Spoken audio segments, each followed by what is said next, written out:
So, well, obviously we scrimmaged on Friday of last week, and the competition has been pretty thick at certain positions throughout camp. And on Friday, the defense jumped all over the offense early, and then the second half of practice, the offense really turned it on them and made some explosive plays.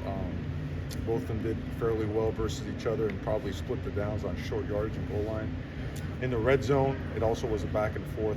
2 minute, the offense did win mixed downs, and early on the defense was just very aggressive. The coaches, they called an aggressive game plan, try to find out who could make plays, who can execute at a high level, communicate, and we were pleased with progress there. So today it's as if it's camp. I know school has started.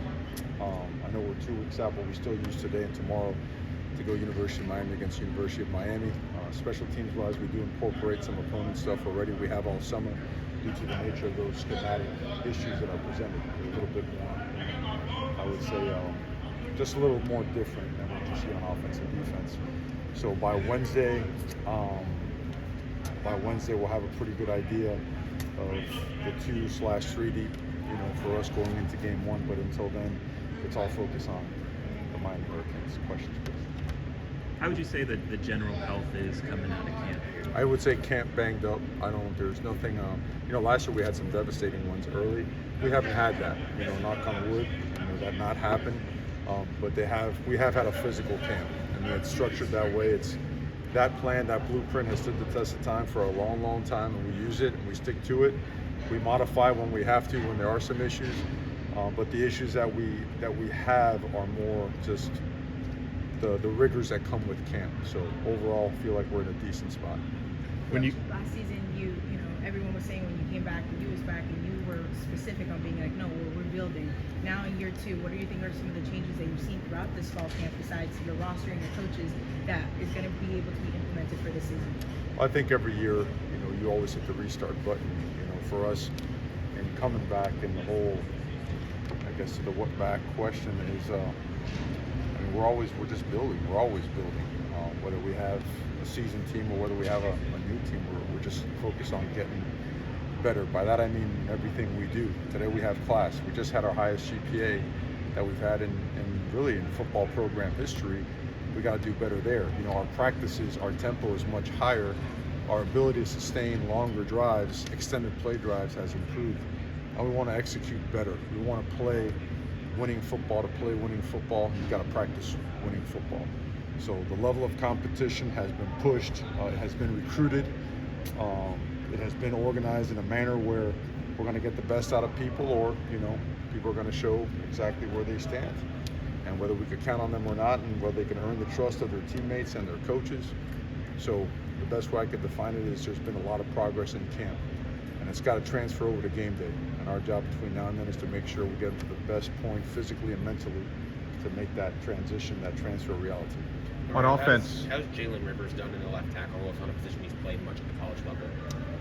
He's really good, and he's really excelled at all 5 positions, which is rare, right? If you get one of those guys every 5 years, you feel really blessed.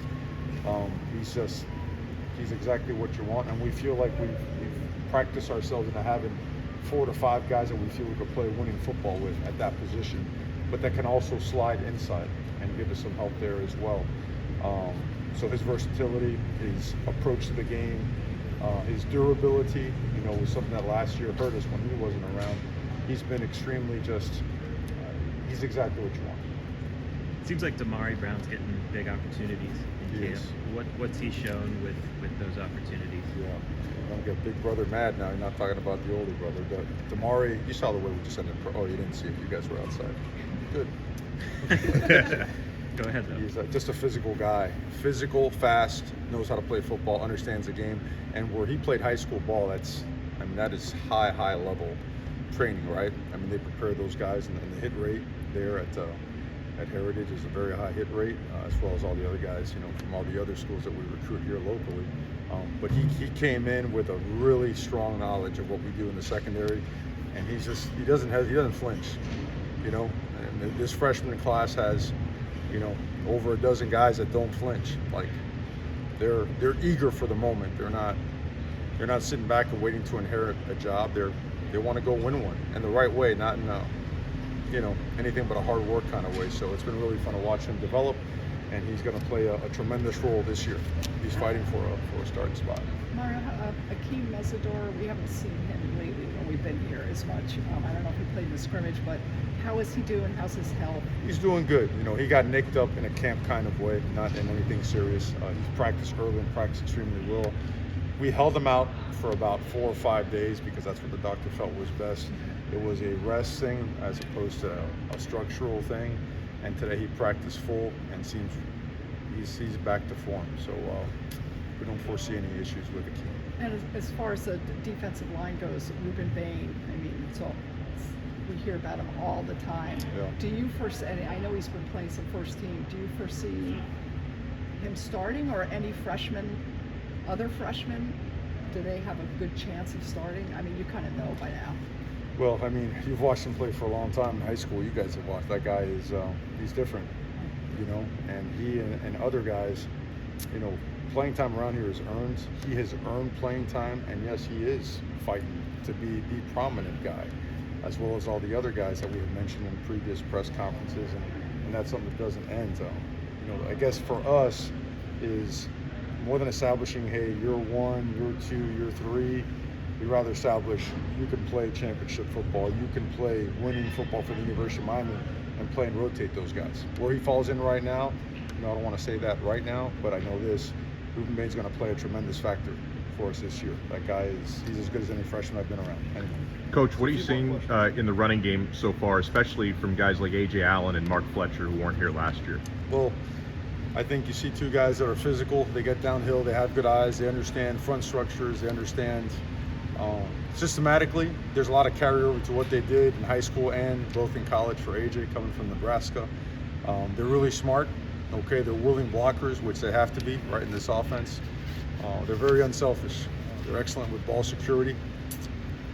They get downhill in a hurry, but they also could, put a foot in the ground and get outside and run by you. I mean, they're complete backs, and I think that added competition. And Chris was banged up for a couple practices. Chris came out today. Chris Johnson did a nice job, but I want to emphasize how much improvement we've seen both in Henry Parrish and in Don Chaney. Don Chaney's had an excellent camp.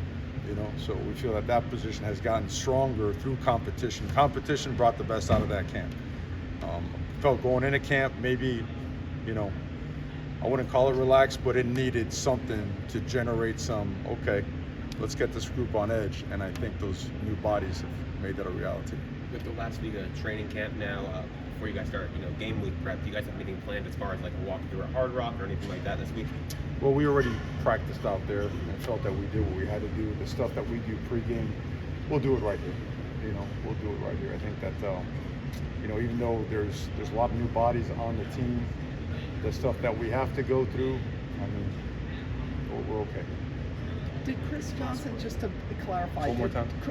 You said Chris was back today. Was he back? Chris Johnson. Yeah, Chris. Was he back fully or just? Fully. He was banged up for a few days. Okay. A week, maybe a little bit less.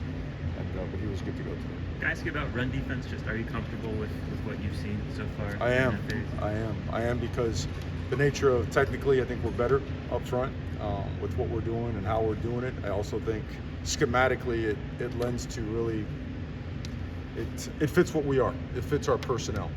The guys that we have, they're powerful, but they're fast. They're quick, real quick. They got good foot and body quickness.